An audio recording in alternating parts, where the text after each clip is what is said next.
Buenas tardes, maestro. Muy buenas tardes. Buenas tardes, maestro. Buenas tardes, Erika. Buenas tardes.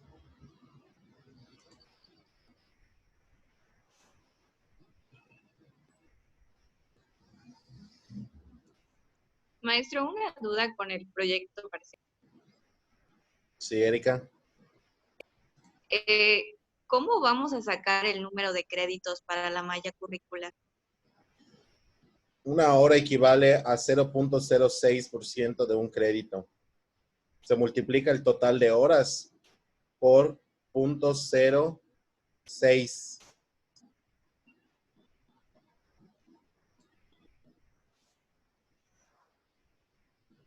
¿Lo podría repetir, por favor, maestro? Claro.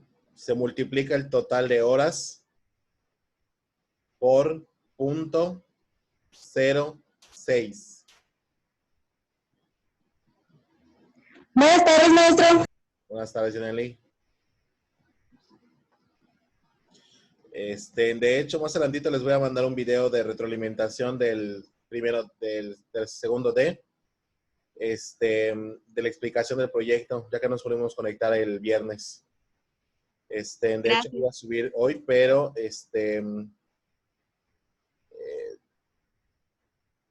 a ratito lo subo y les mando el link. Ok, gracias, maestro.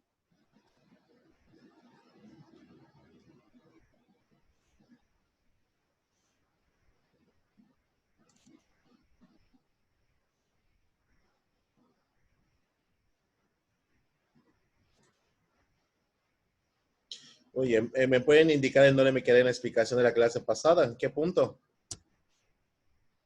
Terminamos de ver la epistemológica. Epistemológica. Sí, ahí. Correcto. Nada más entonces para retroalimentar. Recordemos que la fuente sociocultural habla acerca de que el programa de estudios, ¿sí me escuchan bien, verdad? ¿Me escuchan bien? Fuerte. No, maestra, sí está atorando tu audio.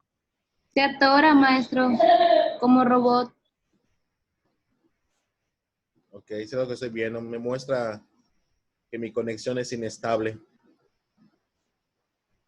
Profe, ¿y si todos desactivamos nuestra cámara? Podremos intentar a ver si nos ayuda eso. Si gustan desactivar su cámara un momentito.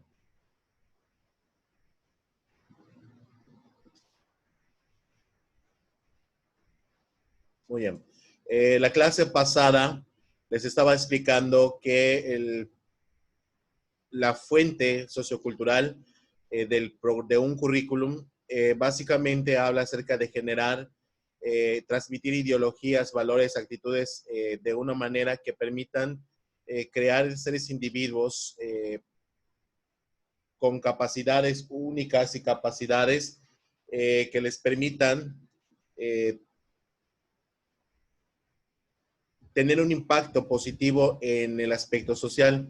Pero no solo eso, sino dentro del aula también crear un ambiente de aprendizaje único, un aprendizaje, un proceso de aprendizaje bien establecido, bien lineado, sano, que les permita pues avanzar de una manera concreta y clara.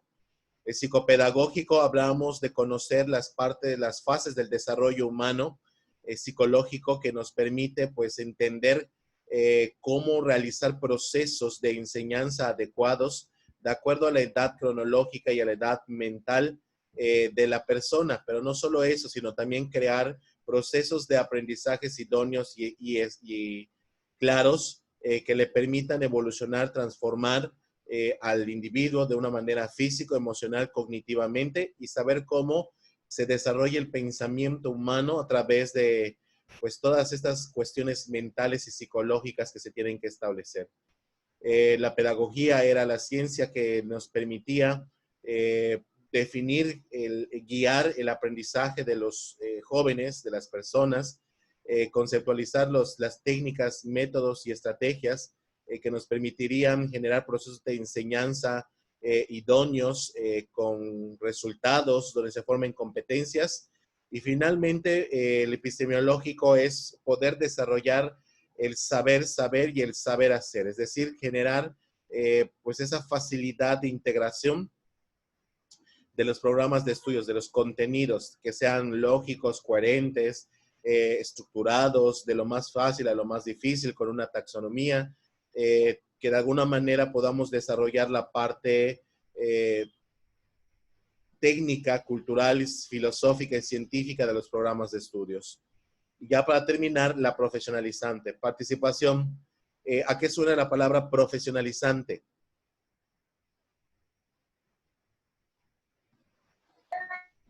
A profesional. Profesional. ¿Qué es un profesional para ti, Darán? Alguien que ya sabe cómo hacer las cosas, o sea, ya estudió para poder llevar a cabo lo que estudió, ¿no? Una Que lo puede- persona que tiene un estudio formal y está capacitado para hacer un trabajo. ¿A eso te ya lo puede refieres? llevar a la realidad lo que estudió. Ok. O sea, una práctica real. Gracias, Darani. Erika, Pues es más o menos lo que dijo Darani. Sea un profesional o la palabra profesionalizante suena como una persona o alguien que tiene una formación académica para realizar una ocupación en específico. acabas de dar otro punto importante. Como menciona Darani también, es formar en un área específica a alguien. De hecho, ahorita voy a hacer una serie de preguntas analizando su plan de estudios de ustedes, pero bueno, así es formar a alguien en un área específica. Y Nayeli, hija, ¿vas a participar? Nada más iba a decir eso. No te escucho, hija, te escucho bajito. Perdón, nada más iba a comentar, lo que ya dijeron mis compañeras, de que es una persona que tiene conocimiento sobre algo o que tiene los estudios pues, que hacen que él sea, pues, apto o bueno en algo o algo así. A lo que ya habían comentado. Hay una palabra que dices apto. Apto es una palabra muy interesante que define lo que de hecho es cómo la parte profesionalizante de un currículum se desarrolla. Es formar, pues, es una persona óptima que se puede desenvolver en un área específica, ¿ok? Gracias, Nayeli. ¿Y Elsie? Maestra, en esa parte entraría, por ejemplo, el perfil de egreso del profesional, o sea, lo que tienen que saber específicamente, las, Correcto. las De hecho, habilidades. correcto, hija. De hecho, es formar no tratar, de hecho, que un programa de estudios pueda desarrollar el perfil de egreso pues, de una carrera. Si lo ponemos desde su punto de vista, jóvenes, como futuros licenciados en educación, que ya están más cerca que nada a la titulación, ustedes, sus maestros, sus materias, sus ejercicios durante estos 2 años aproximadamente, donde han llevado 39 materias, sienten que los ha formado profesionalmente. Sí, no y por qué. Yo creo que Naomi, permíteme, hija, permíteme, chavale, hija. Naomi, después Patricia. Sí, yo siento que sí, porque he conocido varios conceptos. No te escucho, hija, estás muy bajito. ¿Así me escucha, maestro? Sigues muy bajito. ¿Ya sí? No te escuchas muy bajito, hija. ¿Así me escucha mejor? A ver, explícamelo, a Bueno. ver si trato de escuchar en lo que yo pueda. Sí, yo siento que sí bueno, en mi caso he aprendido mucho porque he conocido varios conceptos y la función de varias instituciones en el manejo de lo que es la educación y realmente sí he visto un cambio en mí por el hecho de que a veces, no sé, en las noticias o leyendo artículos, empiezo a entender varias cosas relacionadas a la educación y como que le doy un enfoque más de cierta manera profesional ahí a pensar a futuro de cómo puedo prepararme o o básicamente entendiendo más conceptos que tal vez anteriormente no podía entender en ese sentido. Ok. Entonces te ha permitido comprender y entender terminología educativa que en muchas ocasiones pues otras personas no pueden entender o comprender. Gracias, Naomi. Patricia. Pues ahora sí que hablando pues en lo que estamos viviendo ahora, lo de la pandemia y que pues tenemos que estar en línea, yo siento que a nosotros nos ayudó mucho la materia de la maestra Reina. La verdad se me fue ahorita su nombre de la materia, pero con ella vimos la web 2.0. Y yo siento que en este momento nos está sirviendo mucho a nosotros, que pues estamos implementando estudiar en línea y estar trabajando con aplicaciones que pues en cierto modo nunca habíamos trabajado, pero las habíamos visto. Siento que fue una ayuda bastante para nosotros. Y pues siento que eso es algo que nos preparó profesionalmente, porque es algo que nosotros tal vez a nosotros nos pase y podamos aplicarlo el día de mañana. Correcto. De hecho, alguna terminología que estaba yo buscando con profesionalizante habla acerca de que los programas de estudios deben generar personal competente. ¿Qué significa competente? Que sea eficiente, que sea eficaz, que pueda tomar decisiones de manera asertiva y prospectiva, que pueda solucionar problemas, que pueda ver a futuro y que básicamente pueda pueda reducir el impacto de diferentes situaciones y muchas otras características más. Pero creo que la palabra aquí es que los programas de estudios deben generar recursos humanos competentes. En el caso de ustedes, por ejemplo, alguna vez les pregunté, ¿saben cuáles son las áreas disciplinares en las cuales les forman a ustedes? Que es la docencia, la orientación, la administración, la investigación educativa, que básicamente son sus fuertes. En pequeña minoría es la parte de diseño curricular y de instrucción curricular, pero pues también tienen parte de ese conocimiento.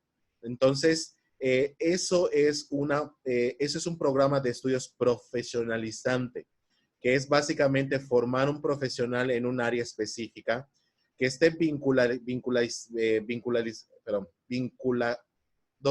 con alguna especialidad en particular. Y eso no significa que esa especialidad sea única, sino que pueda tener como una parte complementaria que le permita al profesional tener esa parte multidisciplinaria. ¿Se acuerdan del concepto multidisciplinario?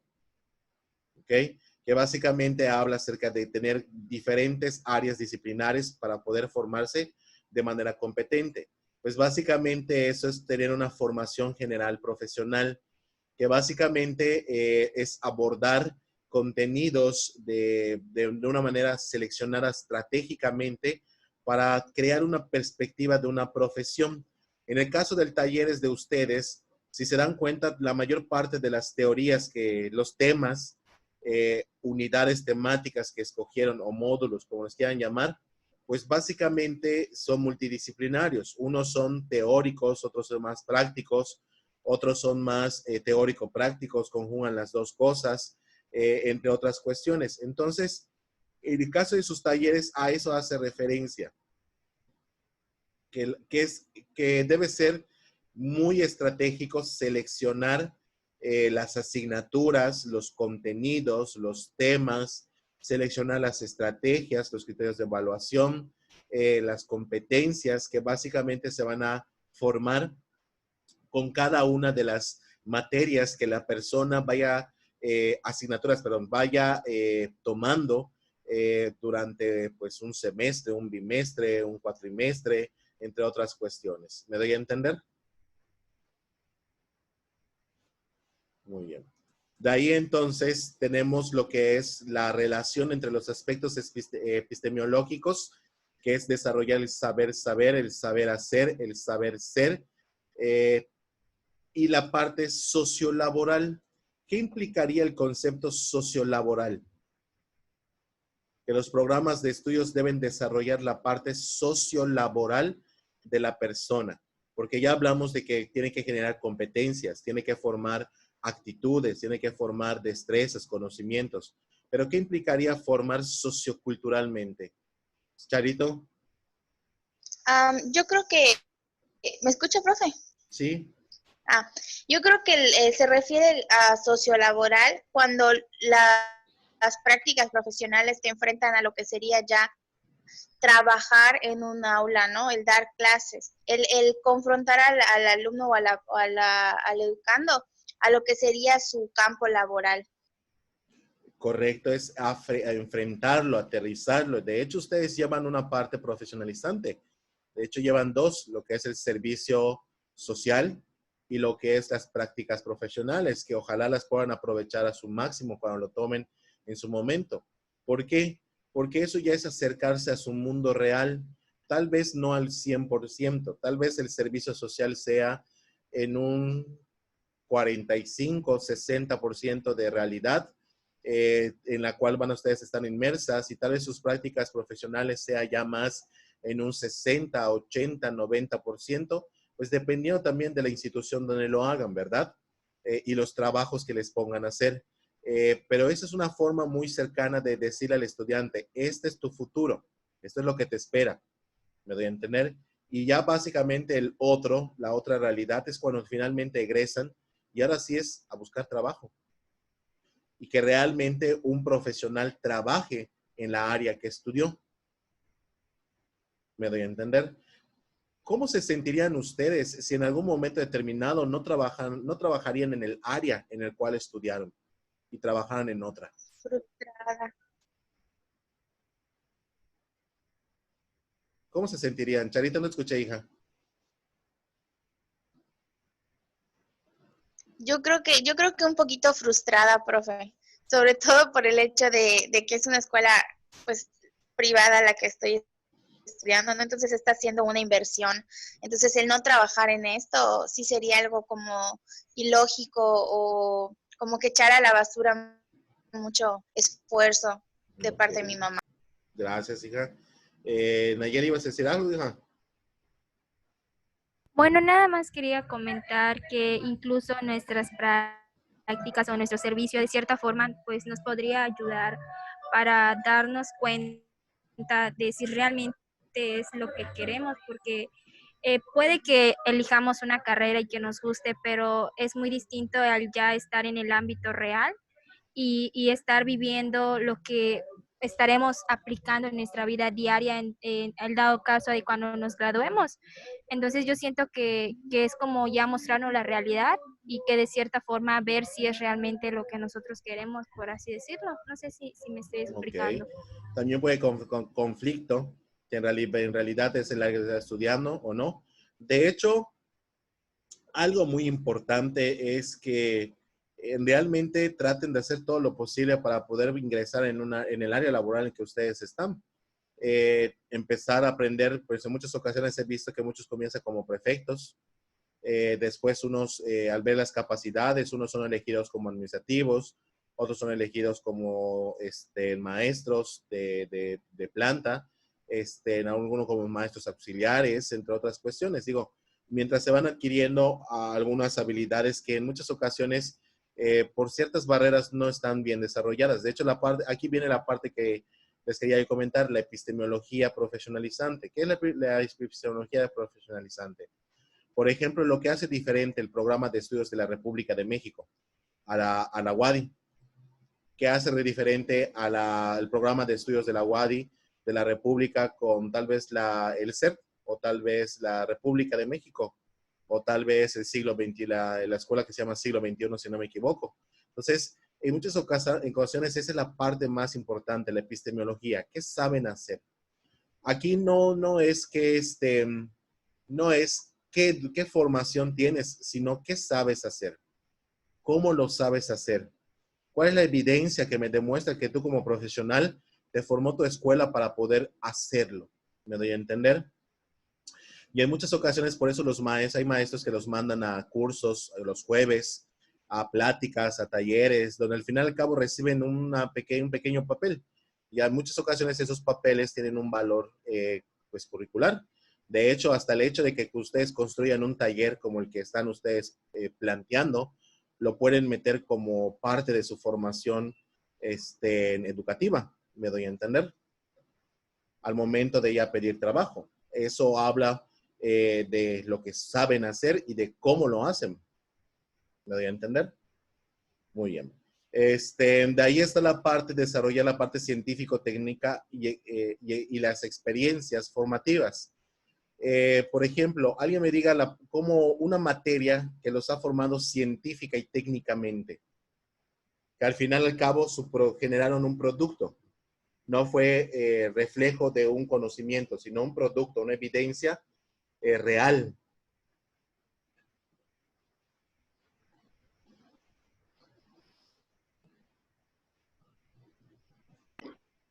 ¿Pudiera ser investigación educativa? ¿Cuál, hija? Investigación educativa, donde estamos creando pues una investigación sobre un tema que nos parece interesante y pues estamos haciendo una investigación al respecto de eso. Correcto. De hecho, si se dan cuenta, esa materia se parece mucho a la mía. En cuanto a la parte de los antecedentes, marco teórico, descripción del problema, entre otras cuestiones. Así es, esa parte de la materia de investigación educativa genera un proceso científico-técnico. ¿Por qué? Porque al final y al cabo, cuando ustedes se vayan a titular, aquellos que no alcancen el promedio o alguna otra forma para poder titularse, tienen que hacer una tesis, tienen que hacer una monografía. Y ese es el producto científico-técnico más importante que ustedes pueden hacer. Un proceso de investigación no está aquí a la vuelta, al contrario. Es un proceso cansado, es un proceso lento, es un proceso de errores, de cambios, de a veces tomar decisiones muy difíciles, de no irse por ese camino y cambiar completamente, pero bueno, ese es un ejemplo. Vi que alguien más alzó la mano, pero no vi quién era. Yo, maestro, Elisa. Elisa. Bueno, en este caso, he visto la materia, el de instrumentos de medición, donde estamos viendo cómo elaborar exámenes y donde estamos viendo también las taxonomías y cómo, ay, no me acuerdo qué otro, pero sí, bueno, a mí pienso que esa materia es importante y nos va a servir en un futuro. Así es. De hecho, aprender a elaborar una evaluación de manera correcta con una taxonomía. Si se dan cuenta, mis exámenes son bastante particulares, son muy chistosos, no sé si, son muy estructurados, no sé si se dieron cuenta. Entonces, al momento de hacer esa estructuración, de planear, a redactarlas, ver cómo vas a redactar el enunciado, la instrucción, el valor que le vas a dar y todas esas cuestiones, tiene un impacto también formativo. Y esa parte científica, técnica de poder crear o a veces criticarte para poder mejorar, eso también es científico técnico. Cintia. Maestro, en este caso igual entraría la materia de diseño de programas, de planes y programas que nos ayuda a crear planeaciones para que, o sea, nos ayuda a crear una mejor planeación, adaptar mejor el objetivo con la unidad o en cuestión de las estrategias, implementar una mejor estrategia para que la clase sea más dinámica. Correcto, hija, así es. Esa también es una parte primordial y necesaria de estas cuestiones. Y de hecho, aquí está esta parte que al final dice, el profesional debe tener una variedad de herramientas técnicas o procedimientos, estrategias y la fundamentación de estas. Debe conocer de teorías, principios, leyes, en su caso, por ejemplo, taxonomías, estrategias, metodologías, didáctica, pedagogía, psicología, de cómo dirigir procesos de enseñanza, aprendizaje idóneos. Ese es un ejemplo de crear pues una interacción entre la teoría y la práctica, que hasta cierto punto se puedan utilizar diferentes estrategias que pues formen, como hace un momento mencionaron, el perfil de egreso. ¿Me doy a entender? Muy bien. ¿Alguna duda hasta aquí? Correcto. Con eso terminamos entonces lo que son las fuentes curriculares. ¿Ok? Y lo que sigue es mucho más simple. ¿Ok? El siguiente y penúltimo tema que pues les voy a explicar el curso escolar se llaman perspectivas curriculares. ¿Qué son las perspectivas curriculares? ¿Alguien sabe? ¿O alguien se acuerda?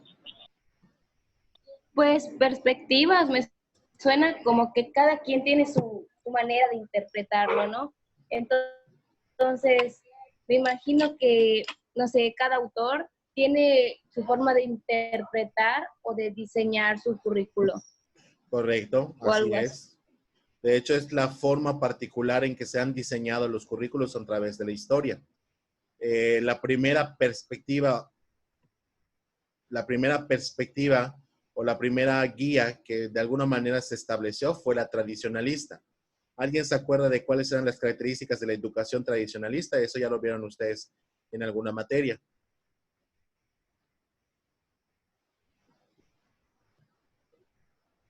Era mayormente enfocada al docente. El docente era el protagonista de esta perspectiva y mayormente el alumno no tenía mucha participación porque se hacía que prácticamente... Correcto, así es. El docente era el protagonista y el alumno no tenía mucha intervención. ¿Algo más, Erika? Que también era muy memorístico. Correcto, es una educación memorística. ¿Y Nayeli? Si no me equivoco, es donde igual decían que el maestro era el único que sabía, ¿no? O sea que, ajá, como ya había dicho Charito, el maestro es el único que tenía el conocimiento y solamente él sabía de lo que impartía y los alumnos no tenían participación. Correcto, el docente es el único que posee el conocimiento y nadie más. De hecho, en los programas curriculares, les pregunto yo, en pleno 2020, siglo XXI, ¿cuáles son los elementos tradicionalistas del currículum? ¿Cuáles son los elementos que todavía no han dejado de ser tradicionalistas y que todavía tienen un impacto sobre el diseño curricular? Maestro, Sí, no sé si está bien lo que voy a decir, pero puede ser la evaluación o los objetivos que estamos realizando. correcto. De hecho, es más en el sentido de la evaluación, porque los objetivos vienen un poquito más en el conductismo. Es más referido a la evaluación. Jóvenes, la evaluación nunca va a dejar de existir. Es un elemento tradicionalista del currículum. Que ustedes coloquen criterios de evaluación para medir el rendimiento óptimo y deseable de los estudiantes. ¿Se imaginan un programa de estudios que no tenga un sistema de evaluación? Que al final al cabo terminan los 3 años y álale, ya, con 90, álale, ya pasaste. Siguiente generación. Árale.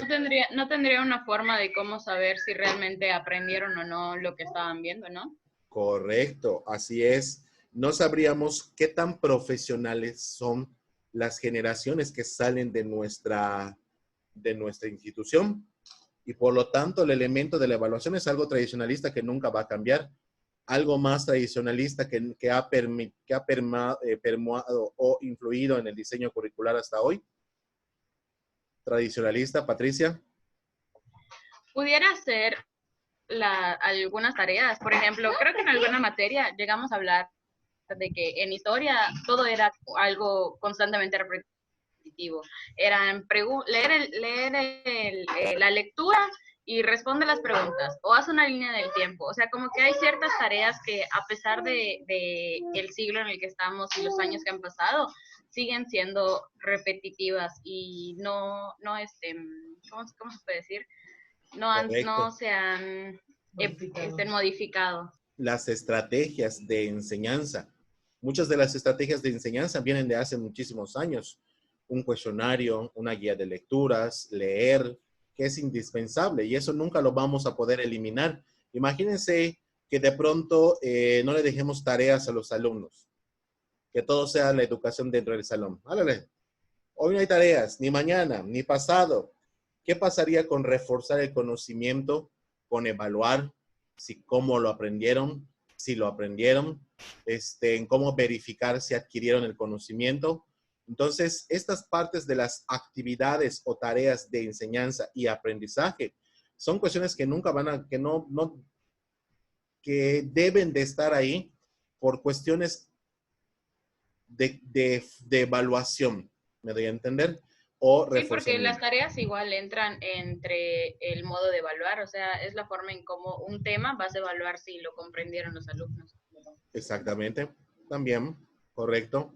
Muy bien. Y los docentes son jóvenes. Los docentes son algo también tradicionalista que no va a cambiar.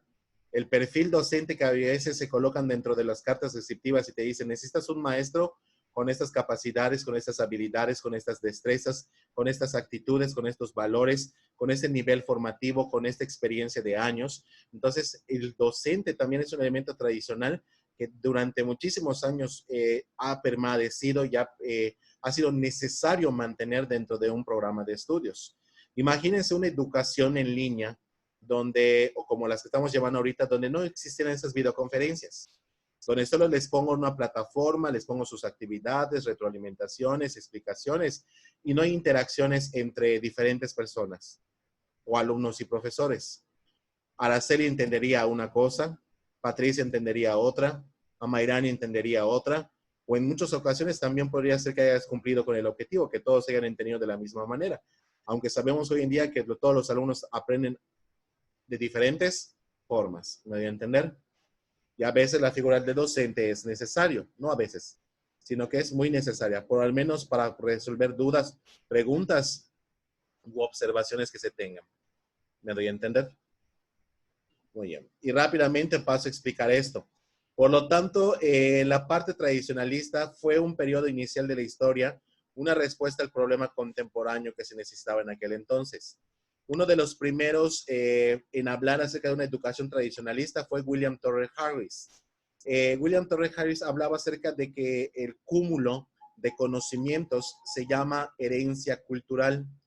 Por ejemplo, todo lo que una civilización ha pasado, todo lo que una población ha desarrollado, esa parte de los conocimientos, saberes, técnicas, aspectos sociales, culturales, y todo lo que forma una cultura, pues básicamente es herencia cultural. Y eso pasa de generación en generación. Díganme, por ejemplo, un contenido que probablemente, ¿alguna vez han visto la boleta de calificaciones de sus papás? No. Yo solo un certificado de secundaria, profe. ¿Se parece a alguna de las materias EDIT a las que tú llevaste en secundaria?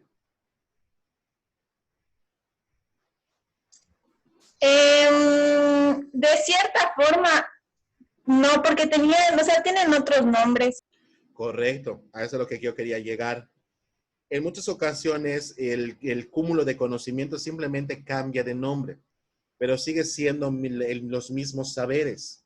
Probablemente si en algún momento ustedes se ponen a platicar con sus papás de lo que le enseñaban tal vez en primaria, en secundaria, les van a decir, por ejemplo, que no les enseñaban de la misma manera. En muchas ocasiones alguien dijo que era memorística, si no me equivoco, creo que fue Patricia o Araceli, no me acuerdo. Pero esta parte es la realidad. Por ejemplo, un saber que creo que se parece mucho al que ustedes como lo aprendieron, fueron las tablas de multiplicar, que tuvimos que memorizarlas, ¿se acuerdan? Y que fue un dolor de cabeza poder aprendérselas. Hoy en día, los jóvenes de primaria necesitan aprenderse las tablas de multiplicar de memoria. No, maestro. De hecho, lo aprenden de otra forma. Lo más importante para ellos es que lo aprendan de una manera práctica, no memorística.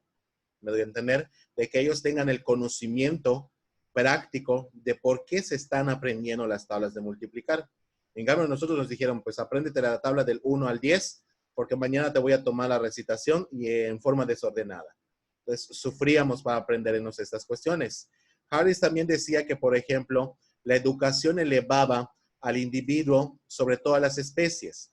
De hecho, podríamos decir que los seres humanos somos los animales pues ahora sí, del reino animal, la rama que básicamente homínida, que habla acerca de que nosotros somos la única especie que trata de transmitir los conocimientos o la herencia cultural de generación en generación para que no se pierdan.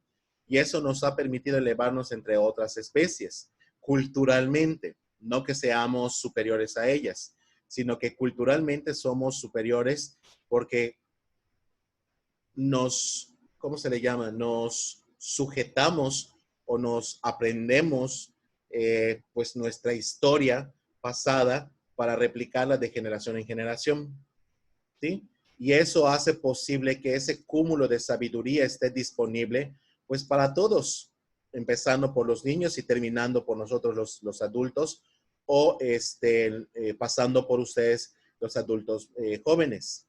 Otro representante se llama John Dewey, que escribe que la educación debe constar de cuerpos de educación. Estos cuerpos de educación hablan acerca de crear libros de texto. Digamos que de alguna manera los seres humanos somos aquellos que únicamente han creado pues estos cúmulos gráficos escritos pues para la siguiente generación.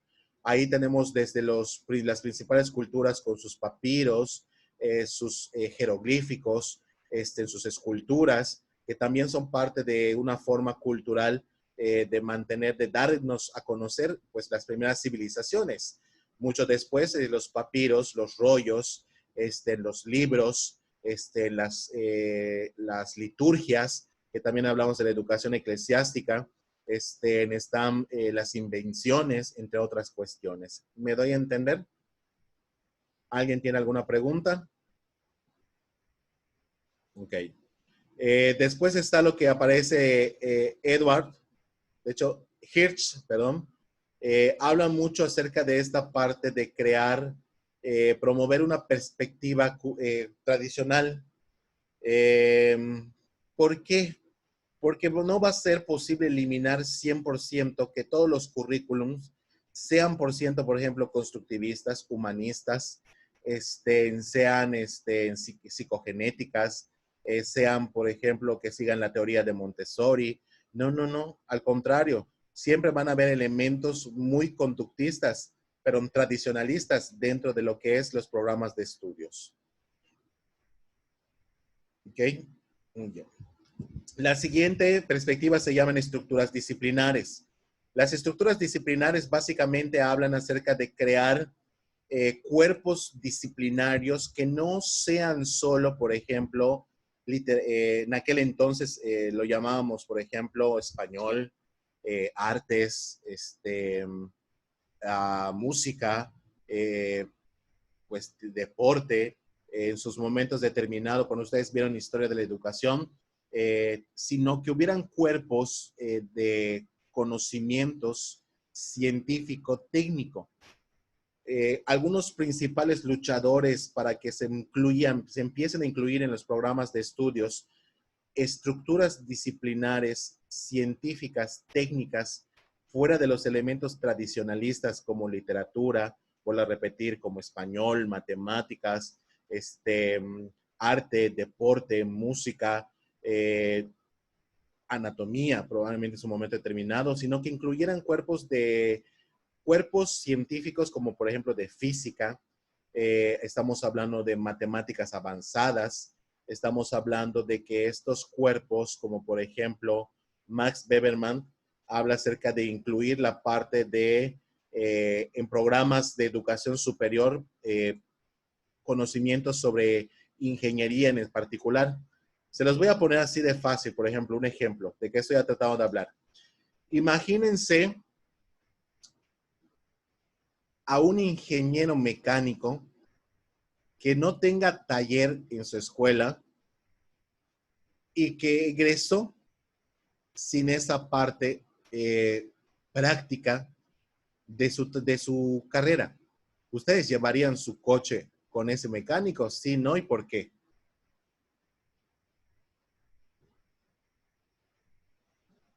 Araceli.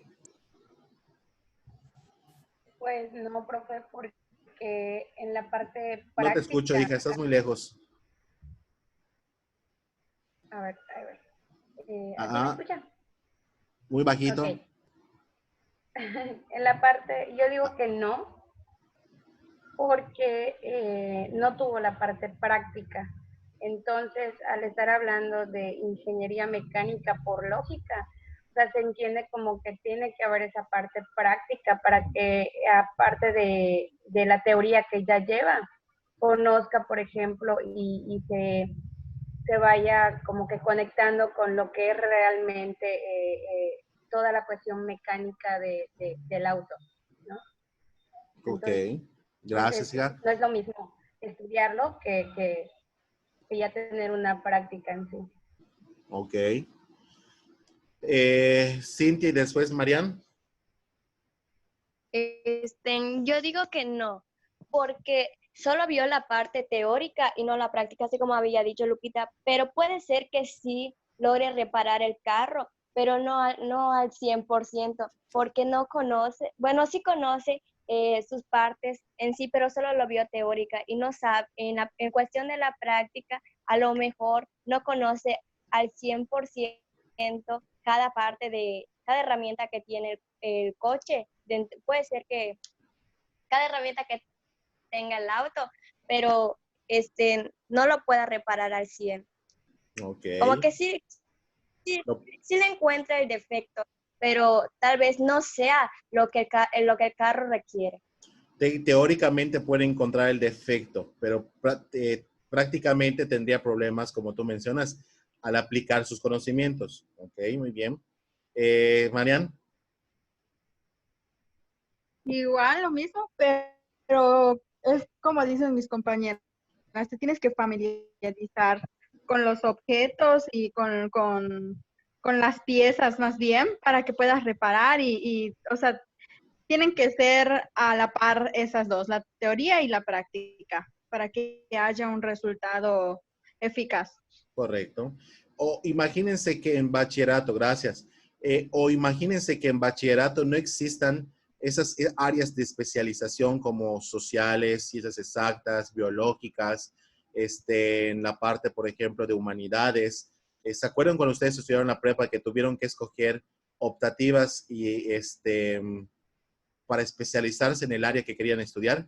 Pues básicamente es lo mismo, ya es lo que quiero referir, que básicamente esta teoría o esta perspectiva curricular habla acerca de crear estructuras disciplinares muy lógicas, muy cuerdas, darle espacio a la ciencia, a la tecnología, a la, pues tal vez no lo está aquí, pero tal vez también a la anatomía, a la biología, que eran cuestiones que en muchas ocasiones no se tenía en cuenta. No se tenía en cuenta porque los aspectos eran muy tradicionalistas. ¿Y cuándo sucede esto? Cuando básicamente se dan cuenta de que hay una necesidad de conocimientos técnicos científicos en una era moderna. Estamos hablando, por ejemplo, de la Segunda Guerra Mundial. ¿Cómo se crearon los aviones, los radares, los submarinos, los antitanques, pues, y todas estas herramientas del siglo pasado que ayudaron pues, a cambiar la vida humana, ¿verdad? No solo para mal, sino también para bien. ¿Sí me di a entender? ¿Alguien tiene alguna duda, alguna pregunta? No. Ok. Conductista. Ustedes ya lo conocen. ¿A qué se refiere conductista? Hace un momento alguien mencionó objetivos.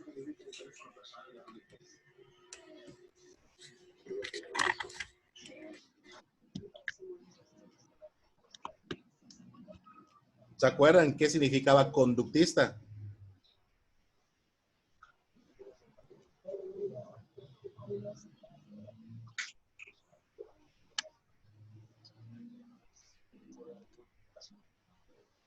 Pues a mí me suena como a conducir, a guiar al alumno, ¿no? Como que tiene que cumplir con ciertas normas. Ok, se tienen que seguir ciertas normas o ciertas estructuras. Muy bien. Algo también particular, conductista. Fátima. Maestro, podría ser que se basa con el estímulo-respuesta. No te escuché, hija.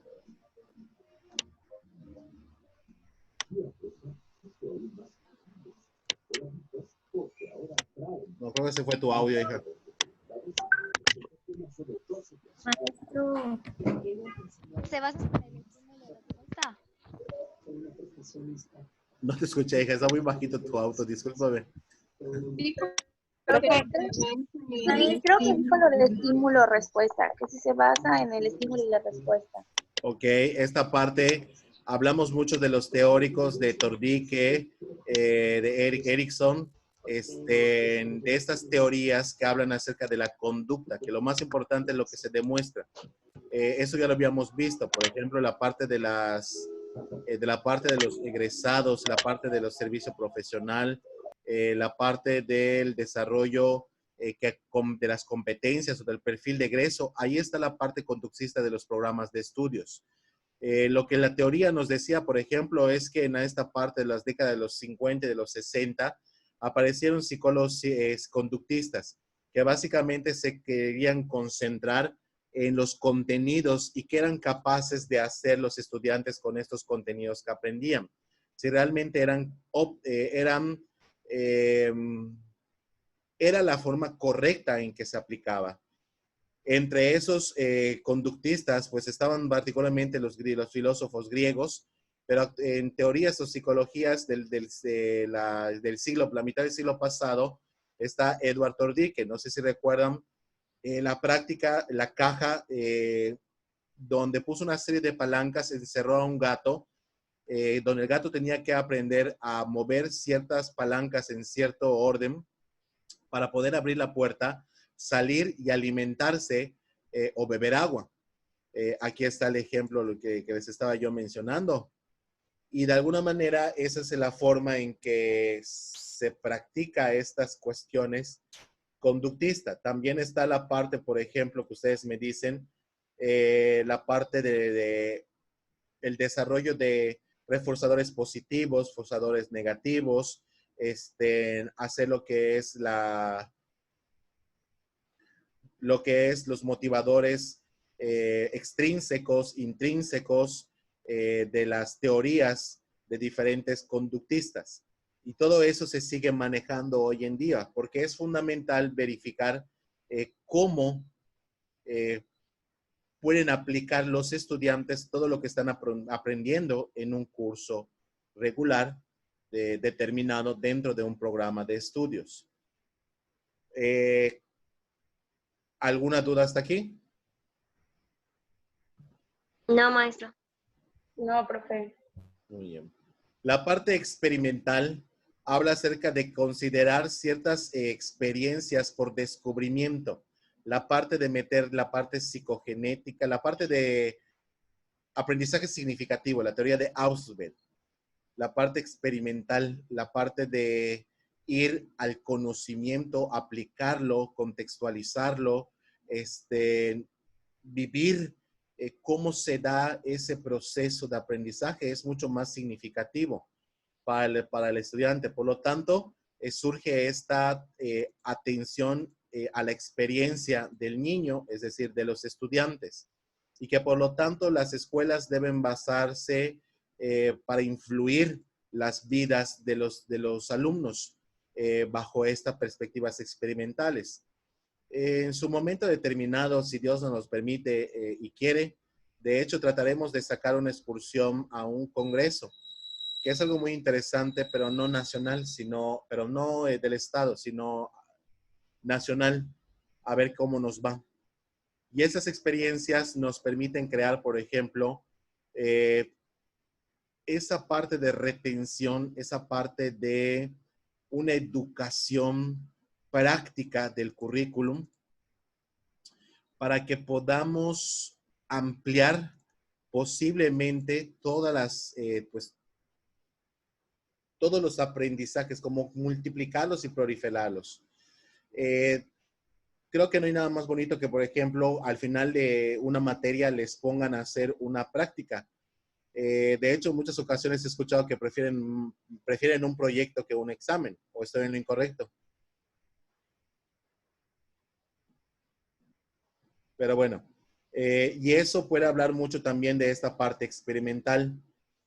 Uno de los grandes, o varios de los grandes, dos, por ejemplo, está John Luke, y también está Dewey, que es también una parte fundamental de crear experiencias o prácticas que le permitan al estudiante aterrizar sus conocimientos en un mundo real. Y ya para terminar, el constructivista y la perspectiva constructivista, por ejemplo, está el andamiaje de la teoría de Ausubel, que básicamente es impulsar de lo más fácil a lo más difícil el crecimiento de los estudiantes.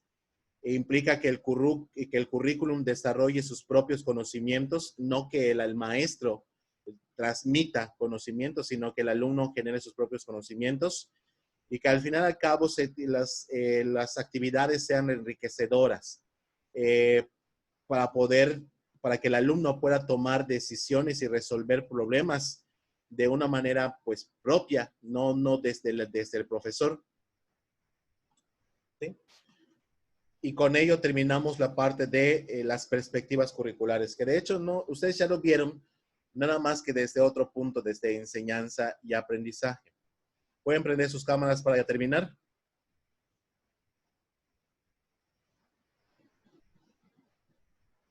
Eric tiene problemas. Aldaz y Samar. Presente, maestro. Mi Vanessa. cámara falla. Presente. Balam Cintia. Presente. Barbosa Aileen. Presente, maestro. Burgos Edith. Presente. Cajun María. Maestro. Canto Yesi. Presente. Chable Patricia. Presente, maestro. Chay Karina. Presente, maestro. Coba Mario. Colín Natalia. Presente.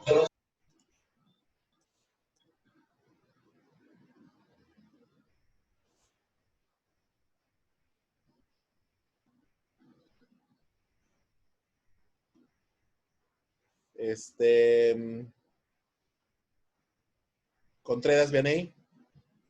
Presente, maestro. Tip Cruz. Presente, profe. Estrella Darani. Escobedo Mayrani. Mayrani. Juan Guadalupe. Ay, maestro, presente.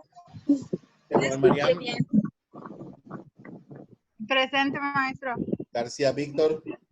Presente. González Guadalupe. Charito. Presente, profe. Uyok Naomi. Presente.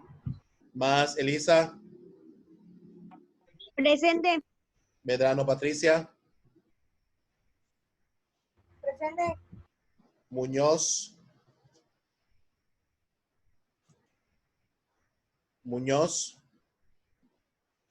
Maricruz. Ya te vi. Ya te vi. Nal Claudia. Presente. No Shol. Presente. Patku. Puch Sosa. Presente. Rivero Julia. Presente. Rodríguez Elsie. Presente, maestro. Presente, maestro. Sánchez Rosalinda. Maestra Rosalinda, sí está, solo que no sirve su micro y su cámara. Gracias, ya lo puse. Solís Erika. Presente. Tutna de Aneli. Presente. Tuna Alejandrina. Presente. Valencia. Fátima. Presente. Muy bien, hijos. Pues Mariani, espero que te recuperes pronto. Creo que así estamos todos. El calor nos está dando la torre a todos. Hay muchísimo calor. De hecho, a mí me duele mi cabeza. Sí, horriblemente. maestro, disculpe, es que pensé es que Patti me envió mensaje en privado y yo le dije, me siento mal y no vi que lo tenía puesto para todos, pero no, al contrario, me encantan sus clases, maestro. No te preocupes. No se preocupes, hija. En un momentito, de 6 a 7 subo el link de la explicación que le hice el segundo D y se las paso a ustedes. ¿Estamos? Del proyecto. Gracias, maestro. Maestro. Sí. Gracias, maestro. Antes que yo vaya, estaba pasando lista, pero no dijo el mío, y saltó y le dijo, burro, soy Barea. Tienes razón, hija. Ya está, gracias. Gracias. ¿Alguien más? Maestro, maestro. Escobedo. No sé si me escuchó. No, dije, no te escuché. Ya lo puse, ya listo. ¿Alguien más? Gracias. Y a mí, maestro Rivero. Sí, hija, sí te puse. Muy bien, hijos. Gracias. Un saludo a tu hermanita o tu hija, no sé qué sea. A los niños que están frente a ustedes, saludos. Eso no los conozco. A veces llevan a sus hijos a clase y a mí no me Ay, molesta lamento el porque no grito, tienen maestro. con quién dejarlos. He tenido alumnos que llevan a sus alumnos a la clase y no me molestaba. Realmente al contrario. Muy bien, hijos, que tengan muy bonita tarde. Descansen. Nos vemos, mediante Dios quiera, el día de mañana. Gracias, Gracias, maestro. Gracias, maestro.